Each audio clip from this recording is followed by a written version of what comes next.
2019, San José, Califórnia. Um jato particular G650 desce para pousar. Dentro dele, Adam Neumann, cofundador da WeWork, não carrega apenas sua ambição, mas uma caixa cheia de dinheiro, garrafas de tequila e traços de maconha, fumados enquanto o avião corta o céu, enquanto sua empresa, a gigante de coworking que prometia mudar o mundo, desmorona a passos largos rumo ao colapso financeiro. Neumann ainda está lá, negociando mais um acordo, como se nada estivesse acontecendo. Enquanto Neumann voa tranquilo na Califórnia, em Nova York, 2.400 funcionários da WeWork recebem a notícia que perderam seus empregos. A empresa, que prometia revolucionar o mundo do trabalho, despenca de uma valorização de 47 bilhões de dólares para apenas 8 bilhões. Essa é a história de como um homem conseguiu embolsar 1,7 bilhões de dólares, enquanto destruía sua própria empresa e sugava bilhões do bolso de investidores.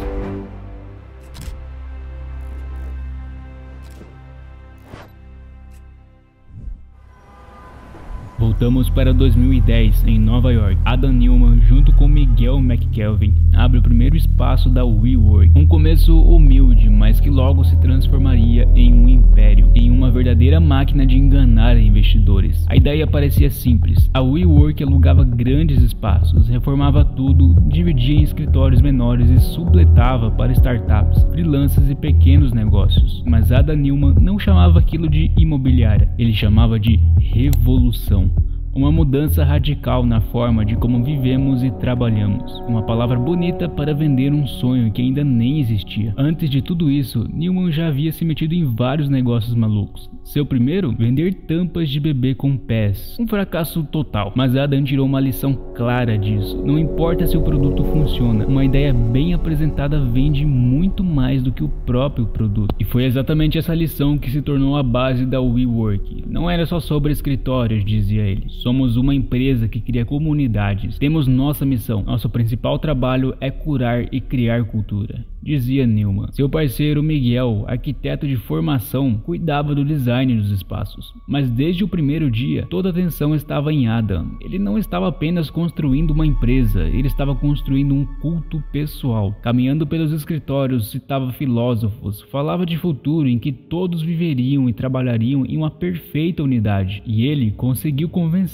os investidores disso. O primeiro a acreditar, a firma de capital de risco Bankmark, que injetou 17 milhões de dólares na WeWork. E a partir desse momento, o jogo começou. E Adam virou o centro de tudo. Esse investimento mudou tudo de forma instantânea. Em vez de ficar apenas com alguns escritórios em Nova York, a empresa expandiu rapidamente por toda a América. Em cidades como Boston, São Francisco, Los Angeles, Washington, Seattle e várias outras. 23 novos locais foram inaugurados, cada um apresentado como parte de uma visão maior e grandiosa. E nessa visão, Neumann era o centro absoluto. Ele adorava ser o foco. Suas palestras mais pareciam sermões de um líder espiritual do que reuniões de negócios. Ele falava sobre o significado da vida, sobre como as pessoas perderam a conexão umas com as outras e como a WeWork iria restaurar isso.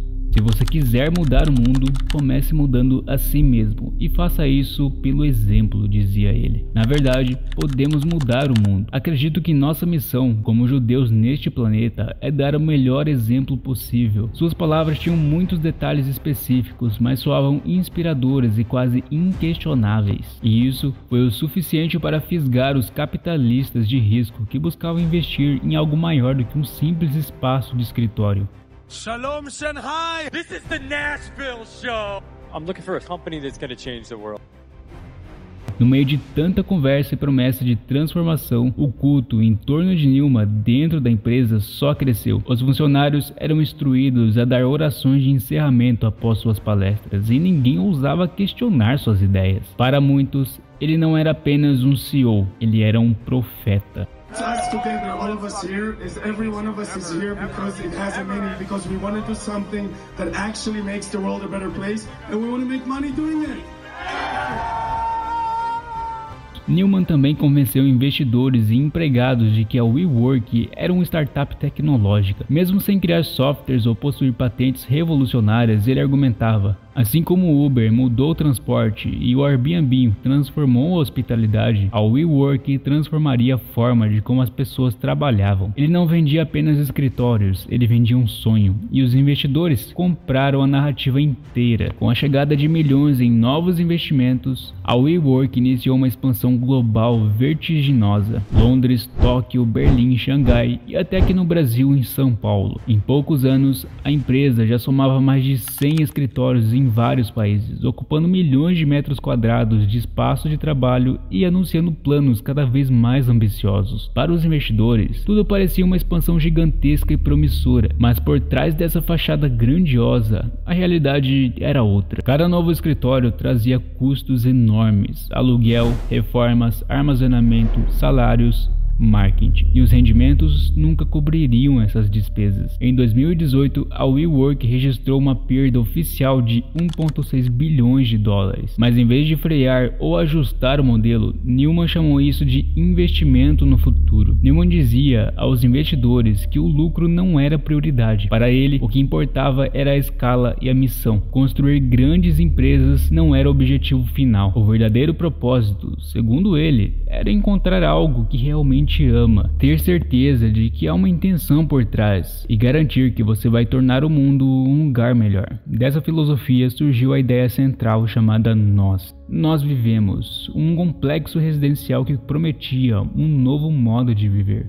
Nós crescemos uma escola alternativa para crianças, mas, na prática, nenhuma dessas ideias virou uma empresa funcional. O investidor principal que acreditou cegamente em Neumann se tornou o SoftBank. Masayoshi Son, o lendário empresário japonês, se deixou convencer pelo carisma de Neumann. Após uma única reunião, Son decidiu investir mais de 4 bilhões de dólares. Apesar das enormes perdas registradas nos relatórios, Neumann continuava a prometer uma revolução global. Ele recebeu os fundos com total liberdade de ação e rapidamente começou a usar o dinheiro não apenas para expandir o negócio, mas também para seus próprios interesses pessoais. Comprou um jato particular de 60 milhões de dólares, adquiriu imóveis e os alugava para a própria WeWork. Em outras palavras, a empresa pagava aluguel para o seu próprio fundador. Um conflito de interesses flagrante, mas dentro da WeWork, ninguém ousava questionar. Neumann também começou a comprar empresas de tecnologia, muitas vezes sem nenhuma estratégia clara. Entre essas aquisições estavam plataformas educativas, serviços de inteligência artificial e análise de dados. Ele gastou centenas de milhões de dólares apenas para criar a ilusão de que a WeWork não era apenas uma empresa de coworking, mas sim uma gigante da inovação. Todos esses projetos eram usados para justificar a valorização da empresa e impressionar os investidores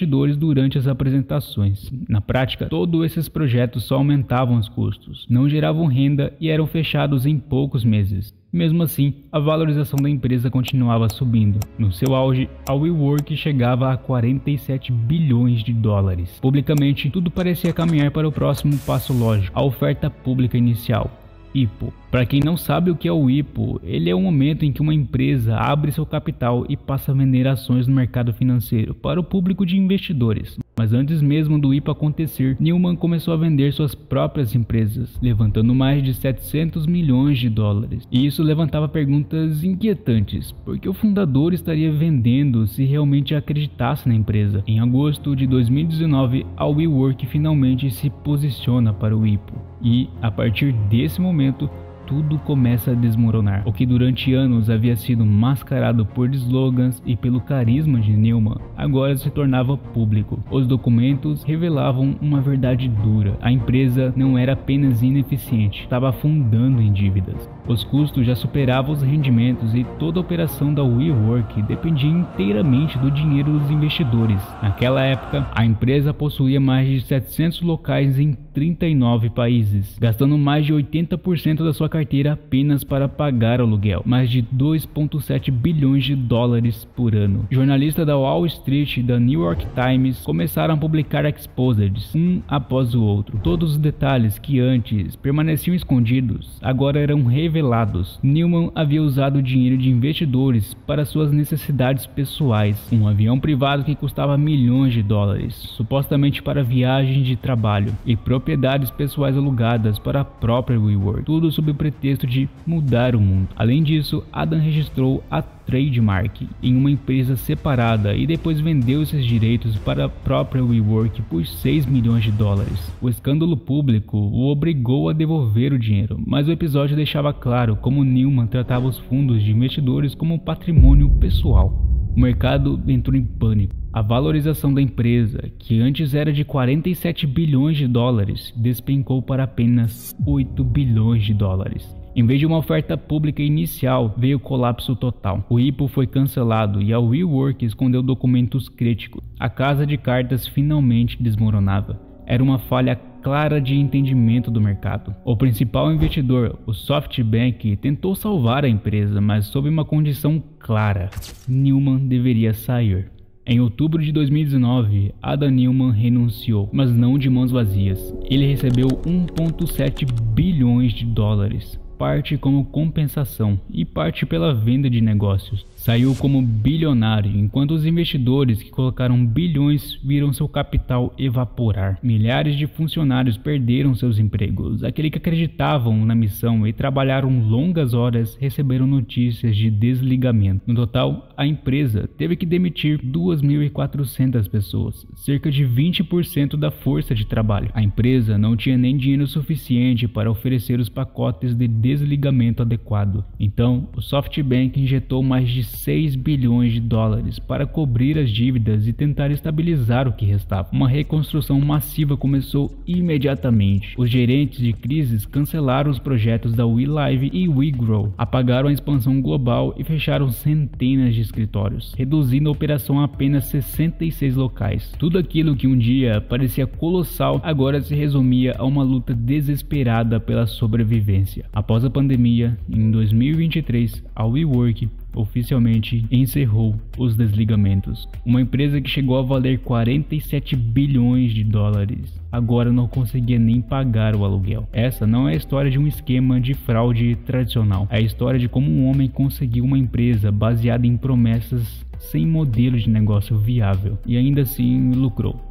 Legalmente, Neumann não quebrou leis, mas na prática ele se aproveitou da confiança alheia, escondeu riscos reais e enganou investidores e deixou a empresa afundar em bilhões de dólares, enquanto caminhava com bilhões em riqueza pessoal. Essa foi a história da WeWork e do seu fundador. Se você gostou desse vídeo, deixa o seu like e se inscreva no canal, vai estar ajudando bastante aqui e vai estar ajudando a divulgar também o conteúdo. Muito obrigado e até a próxima.